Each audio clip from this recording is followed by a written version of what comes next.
దుఃఖమే మిగిలిపోద్ది. నీ సాక్ష్యము దుఃఖకరంగానే మిగిలిపోద్ది. నీ సాక్ష్యం వేస్ట్గానే మిగిలిపోద్ది.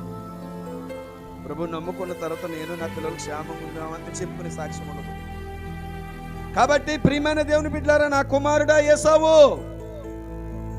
నాకు ఇష్టమైన రుచిగల భోజ్యమును సిద్ధము చేసిన ఎదుగు తీసుకొని రా, నేను దాన్ని తిని నిన్ను నేను ఆశీర్వదిస్తాను. దేవుని స్తోత్రం కలుగును గాక. హల్లెలూయా. ఆ ఆశీర్వాదం కోసం ఏసావు వేటాడి మాంసము తెచ్చుటకు అడవికి వెళ్ళాను. ఎక్కడికి వెళ్ళాడండి? టౌన్కి వెళ్ళాడా? డిమార్ట్కి వెళ్ళాడా? లేకపోతే ఇంకా ఎక్కడికో సామాన్ షాపులకు వెళ్ళాడా? లేదో.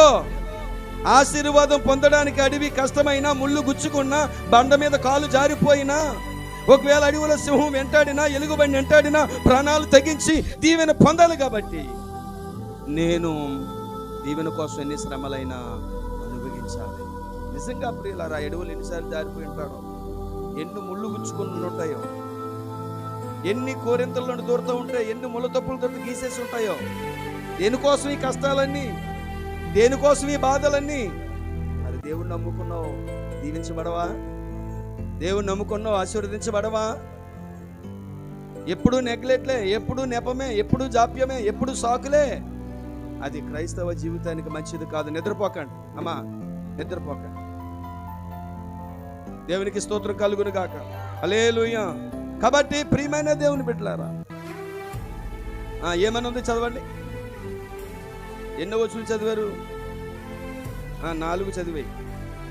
4 చదివేసావా?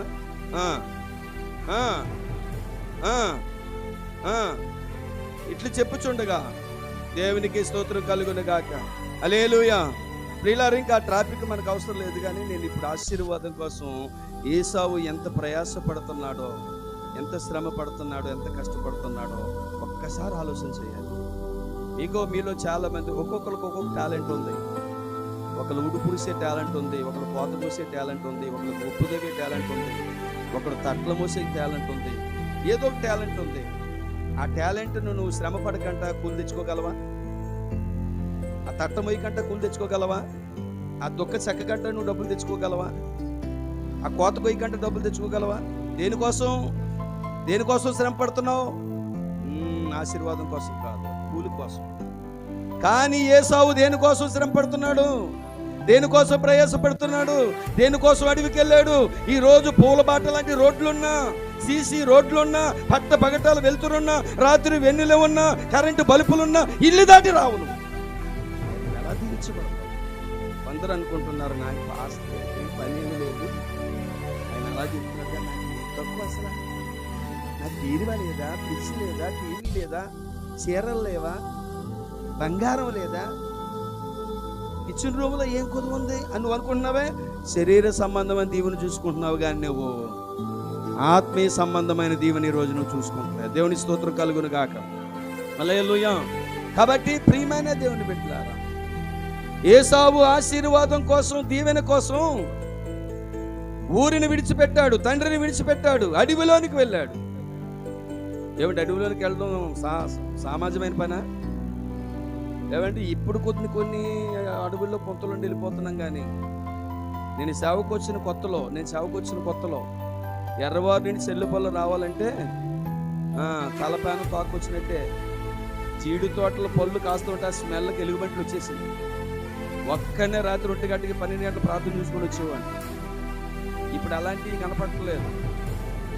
రాత్రి 1 గంటకి 2 గంటలకి 12 గంటలకి ఆ దారిని అలా కొత్తూరు వెళ్తా, కొత్తూరు సెంటర్లో పెద్ద చర్చ్ ఉండేది. అక్కడి నుండి రావణపాలెం చెరువు దాకా వెళ్ళేదాకా చాలా చీకటిగా ఉంటుంది. అదిగో పిల్లిలాగా, అదిగో కుక్కలాగా, అదిగో మేకలాగా అరుస్తూ కూర్చుండేది. ఎందుకు నేను ఈ మాట చెప్తున్నట్టే ప్రియులారా, దేవుని కృప మనకు తోడుగా ఉంటే అడవులోకి వెళ్ళిన అడవులు ఏది మనలేమి చెయ్యలేదు. దేవుని స్తోత్రం. కాబట్టి దీవెన కోసం ప్రాణాలను కూడా లెక్క చేయకంట, ఆశీర్వాదం కోసం కష్టమని కూడా లెక్క చేయకంట, సుఖభోగం అని అనుభవించాలని కూడా చూడకంట.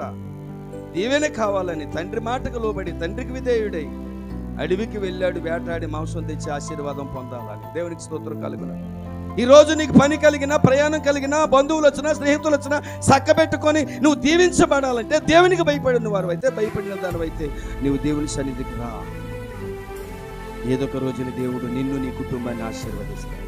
ఇది మొదలుకొని రమరమి 40 సంవత్సరాలు 4 నెలలు తప్పిపో